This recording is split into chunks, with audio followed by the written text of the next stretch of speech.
আমরা অভিভাবক যারা বলছিলাম একজন পুরুষ, অতএব অভিভাবক হিসাবে আমার অধীনস্থ স্ত্রী, আমার ছেলে, আমার মেয়ে, আমার অধীনে যারা, তাদের ঈমান আমলের হেফাজত তার দায়িত্ব। অভিভাবক কার দায়িত্ব বলেন না কেন? অভিভাবক। 3 বছরের বাচ্চাটা সারাক্ষণ মোবাইল টিপে কেন? তার মা নাই? 12 বছরের ছেলেটা সারাক্ষণ মোবাইল টিপে কেন? কেন তার বাপ নাই? আপনি চিরানি খান, আপনি গাছটি কাটেন, কার জন্য আপনি রোজগার করেন? এত টাকা, এত ঘাম, এত পয়সা আপনি রোজগার করছেন ওর জন্য? কার জন্য বিল্ডিং করলেন? ও তো এক ওয়াক্ত নামাজ পড়ে না। এই দুশ্মন আপনার জন্য কি উপকারে আসবে? কথা বলেন।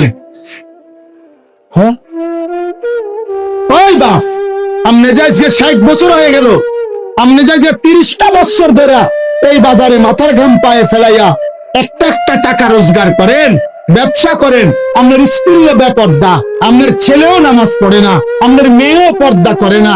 আপনি এনে বাজারে ঘাম ধরে, আর তারা বইয়া বইয়া টেলিভিশনে ঘরে সোফাত বইয়া তারা নর্তকীর নাচ দেখে, নাটক দেখে, সিনেমা দেখে।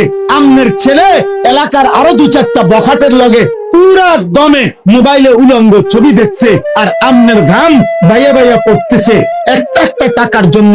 এই দুশ্মন যারা, আল্লাহর দুশ্মন, নবীর দুশ্মন, ঈমান ইসলামের দুশ্মন, যাদের ওযু নাই, সেজদা নাই, নামাজ নাই, দ্বীন নাই, শরীয়ত নাই, এদের জন্য যে আপনি এত কষ্ট করলেন, এরা আপনার দুনিয়ার কি কাজে আসবে, আখিরাতের কি কাজে আসবে?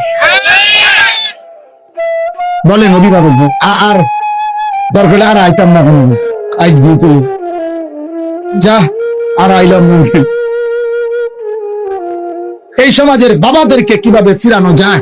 একটা একটা আল্লাহর বান্দাকে গুনার থেকে যদি বাঁচাইতে পারেন, জাহান্নাম থেকে বাঁচাইতে পারেন, তওবা করে যদি কাউকে আল্লাহর দিকে ফিরায় আনতে পারেন, খোদার কসম নবী বলছে, আল্লাহর কোন বান্দা যদি গুনাহ ছেড়ে তওবা করে আল্লাহর কাছে ফিরে আসে, খুশিতে মহান আল্লাহ ফেরেশতাদেরকে বলে, আমার আসমান সাজিয়ে দে, আমার জান্নাত সব সাজায়া দে। ফেরেশতারা বলে, মওলা কেন আসমান সাজাইলেন, কেন জান্নাত সাজাইলেন? আল্লাহ বলে, আসলাহাল আবদু মাওলাহু, আজ এক গোলাম যে আমার থেকে ভাইগা গেছিল, যে আমার অনেকদিন সেজদা দেয় নাই, যে আমার অনেকদিন ডাকে নাই, যে আমার অনেকদিন গোলামি করে নাই, আমার এমন একজন ভেগে যাওয়া বান্দা আজকে আমি মাওলার সাথে তার সম্পর্ক ঠিক করে ফেলছে, তওবা করে চোখের পানি ছেড়ে দিছে, আমি তারে মাফ করে দিছি।